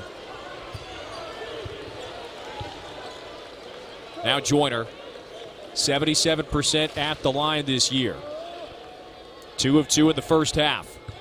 And we talked about it in the first half. This is not just another game in this building, especially to Jarkel Joyner. No.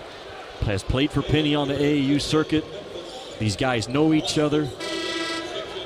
And the building just felt different today, even at 9:30 local time. You could just sense that this one has something special about it. Look at his numbers. Yeah, he is the veteran, the go-to, the leading scorer this year for Ole Miss. Kevin, he's got good balance in his game. He takes 5 threes a game. He takes 7 twos a game. He gets to the free throw line 2 or 3 times a game. That number needs to grow up. And it feels like Memphis now needs a couple of really good back-to-back offensive possessions. Duren back into the game. That's 2 of the blue. He rolls. Timberlake finds it, but Duren wasn't ready. And another turnover. That's just 16 giveaways now by Memphis. That's too many. That is too many on the road. And Ole Miss has taken its largest lead, 7-point game. It hasn't scored a field goal in about 4 minutes. It's gotten some points at the free throw line. Whew. But 5:06 to go. One of these two teams are kind of crawling to the finish line here. Someone's going to cross the line eventually. Kermit Davis trying to, you can see that the sigh, trying to remain positive. His team has a 7-point lead, looking for their first win against a ranked team this year. This would be the biggest win to this point. What you want to say and what you need to say, 2 different things for a coach right now with 5 to go with plays like that. Memphis needs something. Lomax, drive and kick. You know this guy wants to get one up. Question is, will it be a good shot? Harris. Ole Miss locked in defensively on this possession. Lomax glances up, eyes of the timer, left it short. Really good defense by Ole Miss. They just completely chewed up the ball screen for Bates, forced the ball out of his hands. Harris trying to poke it away. Joyner, no. Well, it has been a scoring drought of about 4.5 minutes now for Memphis. Needs a bucket. Bates gave it away. There's a whistle, and who's the foul on? Brooks was trying to take the charge, and it's going to go against Duren. That's his 4th. Another costly turnover by Memphis. Bates trying to make a play out of the corner, and the ball just explodes on him again. Any contact on his body right now really bothers him. The body's starting to come. That time he gave it up before the body blowover got to him. And Penny said he's going to play the guys going forward that give him the best chance of winning. And Bates has not been one of those guys today. Not yet. Not yet. He has not.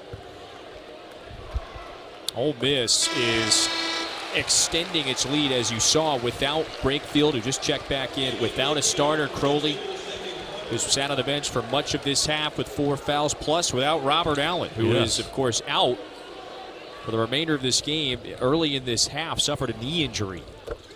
Is Kermit going to stay with his man? He's going to go 2-3. He's going to go 1-3-1. The man has been good over the last 5 or 6 minute stretch. Trust your gut, stay with it. 18 for Joyner. He's been the best scorer on the floor today. Morrell fouls Harris. And so that's a 1-and-1 coming up for the senior from Memphis. I like Harris's game. I mean, he's 46% from the three-point line, the best three-point shooter that Penny can put on the floor. Led Memphis, Cordova High School, led the city in scoring as a senior. Played at Memphis, transferred away, not transferred back as a walk-on, but he's always been about 1 point every 2 minutes that he's on the floor. His numbers in terms of minutes could grow going forward. They need that one. 4:01 to go. Now Memphis pulled ahead with a flurry, a surge of offense at the 12:27 mark. Went up 42-41. You could sense the tide turning at that moment. Ole Miss had several of those players have to check out due to foul trouble. There was no Allen. That things were breaking down slightly for Ole Miss. But since Memphis with just 6 points since that 12:30 mark. Kevin, there was 3 or 4 possessions in a row that Ole Miss went zone. I know they gave up a couple of on the baseline, but the game kind of changed in those first 2 or 3 possessions of zone by Ole Miss. Tigers got it back to a 7-point game. Big free throws from Harris. They've got to lock in defensively. Morrell attacks. Boy, a hand check on Timberlake. Free throws for the Rebels. Stop me if you've heard that today. When we come back, Timberlake not happy. Ole Miss 350 away from a ranked win.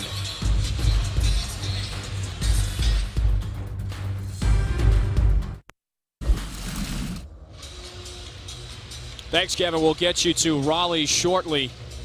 And here we go, Jimmy. 3:50 left in this one. Ole Miss with a 7-point lead. You see Robert Allen in the background there, that knee injury he suffered earlier. He's back trying to support the team on crutches. So even without Allen and with Crowley and Brakefield dealing with foul trouble. Remember, Deshaun Ruffin, their McDonald's All-American. He's been out since the opener. They have locked down defensively today and have held Memphis to 38% shooting from the field. They've turned them over 17 times as well. That's who Kermit Davis is as a coach. You go back to watch his teams at Idaho, A&M, Middle Tennessee State. They can really get after you on the defensive end. He's terrific, I think, at changing his defensive looks 3 or 4 times during a game in terms of what they're doing as a team, how they're covering individually on the post touches. And where's the offense for Memphis going to come from with under 4 to go now? Morrell with 17. It's a 9-point advantage. You asked, where else could the scoring come from? Matt Morrell with 18. It's a new, or make it 17, new season high. Lomax traveled.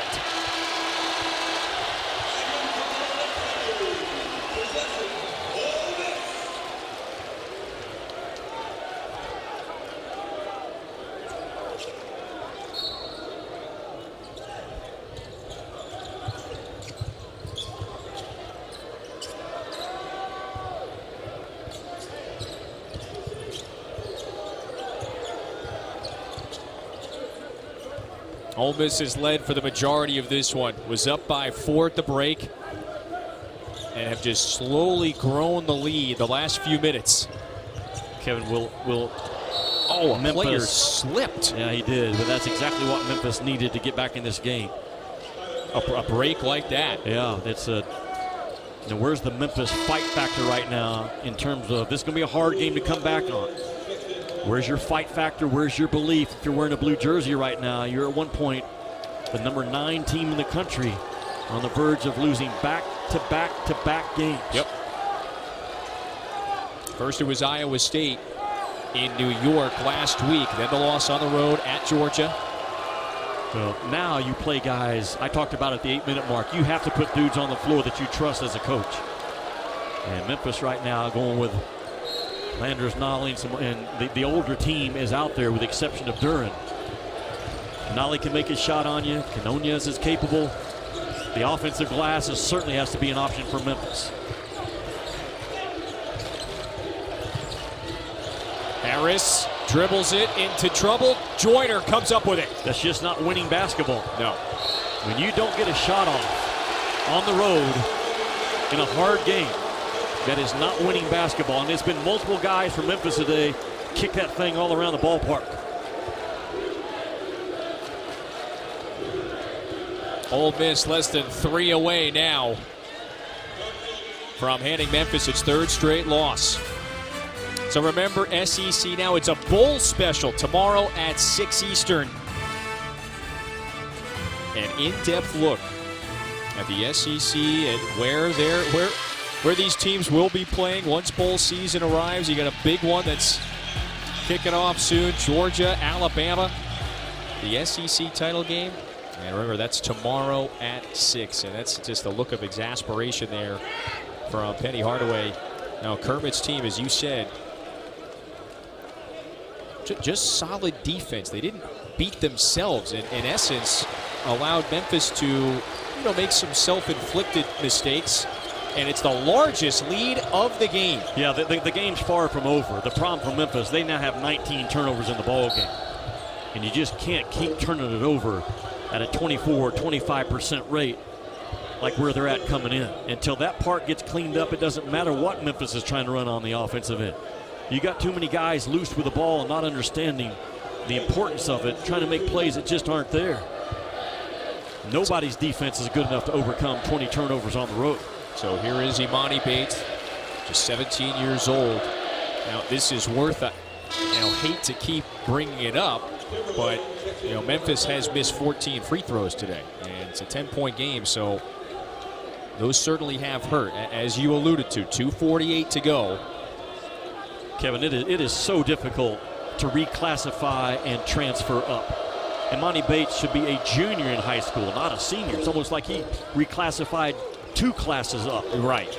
And where's he going to be as a 20-year-old? I don't know, but he has to learn and be held accountable for his shot selection for Memphis going forward if they're going to be what they're capable of being. Memphis has to play straight up and avoid sending Ole Miss to the free throw line. 2.5 to go. Rodriguez, extra pass, looking for Brakefield. Brooks with good position inside. 3 to shoot. Rodriguez, the fadeaway, and got it. He got him. Wasn't great offense, just took what the defense gave and made something out of nothing. Boy, Harris with Memphis is just its 2nd 3 today. 8-point game with 2:09 to go. Tigers trying to make a surge at the end.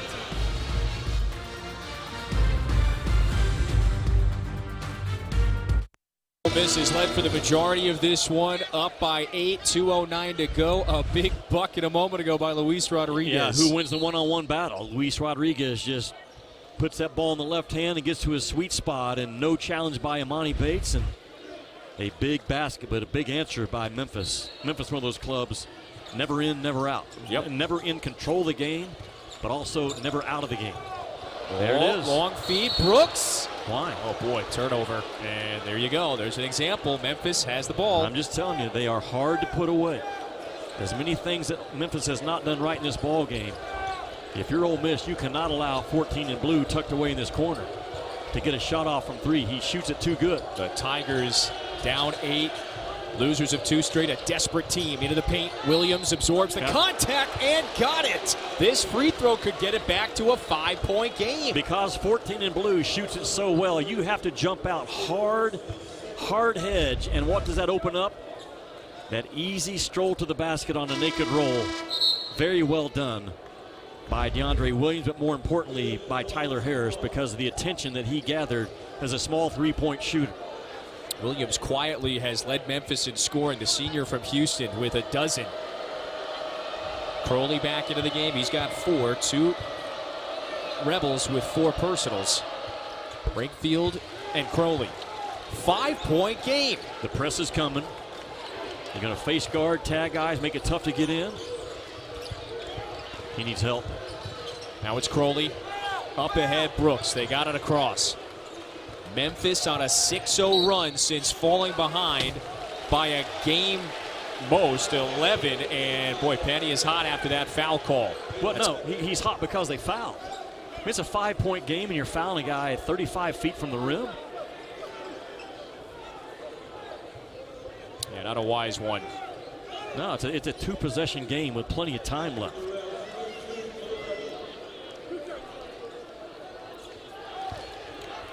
How many free throw makes in a row by Ole Miss?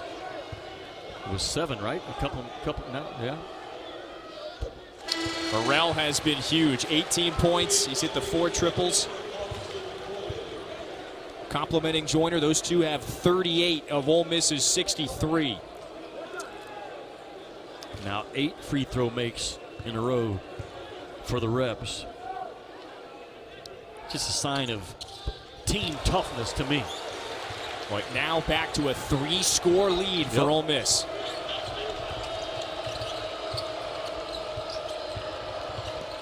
Harris finds Williams. Underneath. Bates wants the 3. Rebound to Williams. A whistle.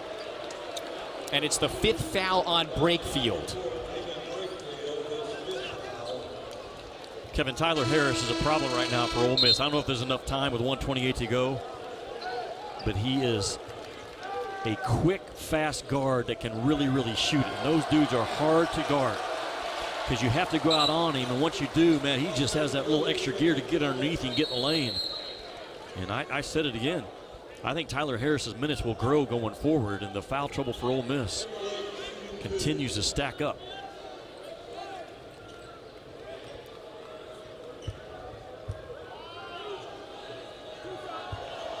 Timberlake, he's got 2. Only the second Ole Miss player to foul out this year. I think Brooks fouled out earlier against Boise State. The second one's the important one because the full court press can be set up. Quinones back in, Bates comes out.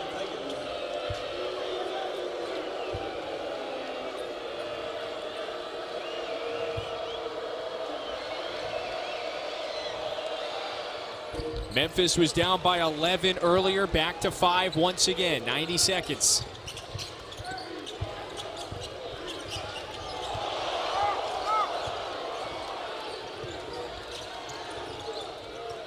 Keep that floor space and keep that ball moving. Yep, no fouls, 1:15 to go.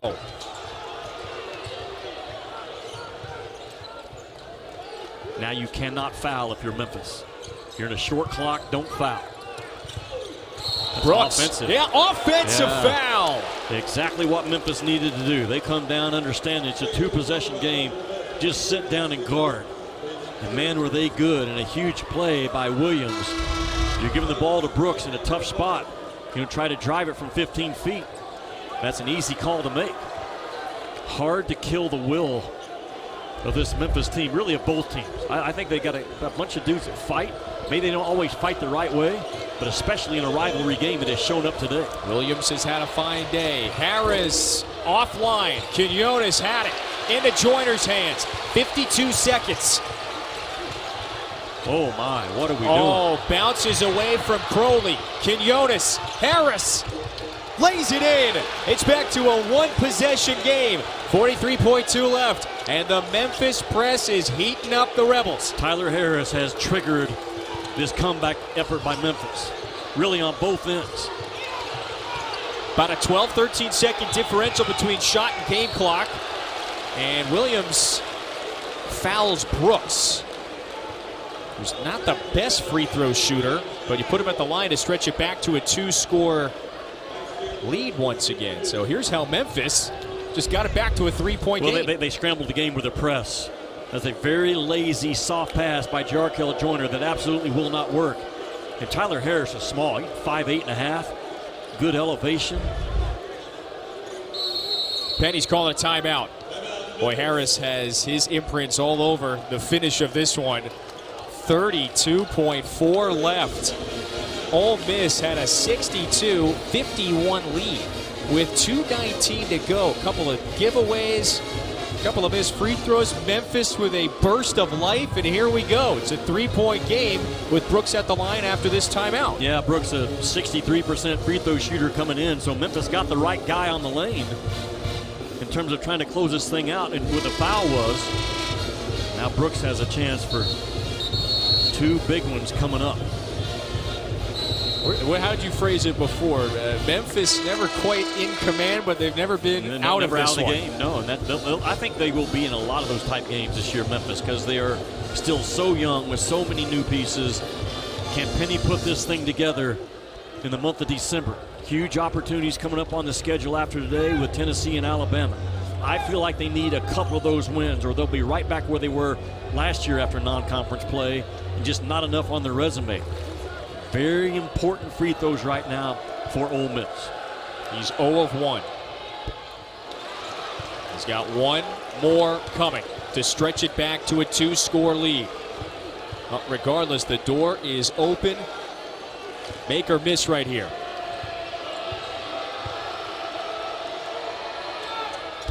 Four-point lead for Ole Miss. Williams, Bates, Lomax, Timberlake, Harris, the 5 out there for the Tigers. 23 seconds. Harris attacks, lays it up. Timberlake got his hands on it. Bates turns and fires. Harris, he's fouled. With 14.2 left, Rodriguez, he hits Harris on the arm, and yes, the senior from Memphis has 2 to get it back to a 2-point game. Smallest guy on the floor, but it doesn't matter in late clock. Who wants to dadgum basketball and who wants to win, who's a fighter. And Tyler Harris is all that. When the smallest guy on the floor goes in and gets the biggest rebound in the game, tells you all you need to know about what's inside that number 14 blue jersey. Well, and he wants the perfect conditions. He calls for the cleanup right at the free throw line. Ole Miss has a pair of timeouts. Memphis has 1 left.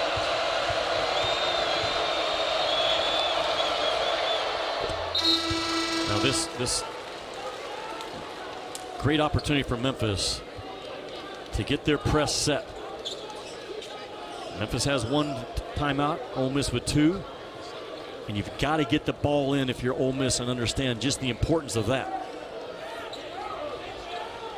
Harris with 8 all in the second half. This is a big one to get it back to a 2-point game.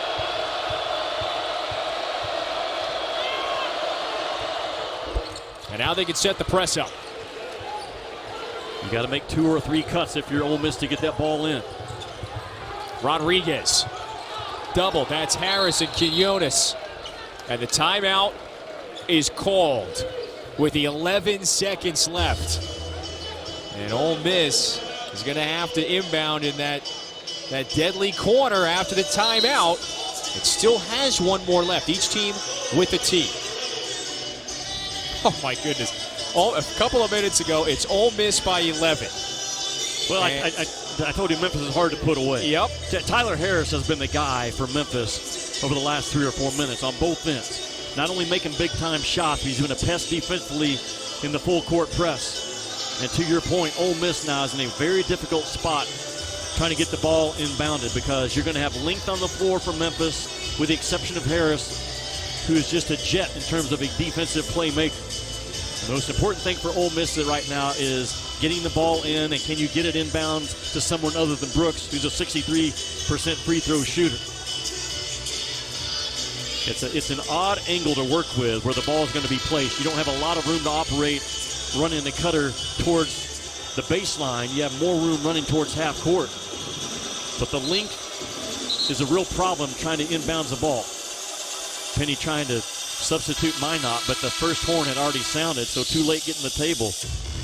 There's your defensive pest with 4 length guys on the floor with him to work with. And the strategy seems relatively obvious. You want to go for the steal. It's the heavy trap right now, and then you got to foul. Yeah, but you got to give yourself a chance for a steal. On the pass, on the first trap, and then you have to come with the contact. Memphis on a 14-5 run since falling behind by its greatest margin, 11 points, and that was at the 2:09 mark. Ole Miss is trying to get it in. They're going to go with a triangle set to work off of. Got to make a third cut. Crowley finds Brooks, and he's fouled immediately. Nolley sends the big 7-footer to the line. He went 1 out of 2 the last time he was there with 10.42 coming up. Terrific job by Memphis to take away the other 3 inbounds options and force Brooks to come up as the pressure release. He only took 1 second off the clock, and now Brooks, a sweet kid, 63% free throw shooter. Can he get it done in crunch time? He's not afraid. I think this is a competitive dude. I do know that. 1 out of 3 at the line today. 3-point lead for Ole Miss. You know how hard it is for a big guy with huge hands. It's like a guy with normal hand size shooting a softball from that free throw line. It's not easy. I'm telling you, it's not an easy stroke for a big kid. And the pressure is on.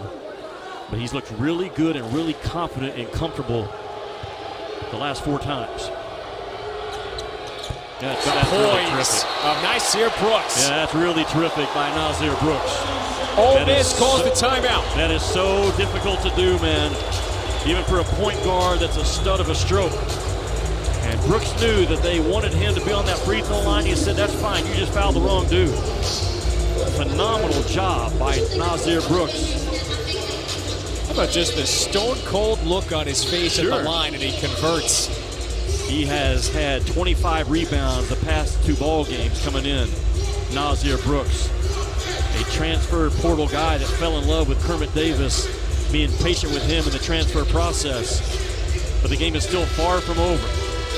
Plenty of time for Memphis to rush this thing up, get a basket and set their press again, and force Ole Miss to make free throws one more time. Well, there is his presence in the paint. Nasir Brooks. He's rebounded the ball well today. He has been a lane protector at times as well. And Ole Miss is looking for its first ranked win of the year. Harris to me seems to be the guy that Penny wants to trigger offensively, because you have to jump out at his 3-point shot, and then the floor can open up some. For Ole Miss, just don't foul, sit down in a stance and guard. Quinones inbounds, 8 seconds, Lomax. Outside screen. 8 points. Lomax, drive, kick, tipped out. Last touch by Ole Miss, so about 7 seconds came off the clock, 3.6. Good job by Crowley to eat up the hammer pass, the backside play. Memphis uses its final timeout.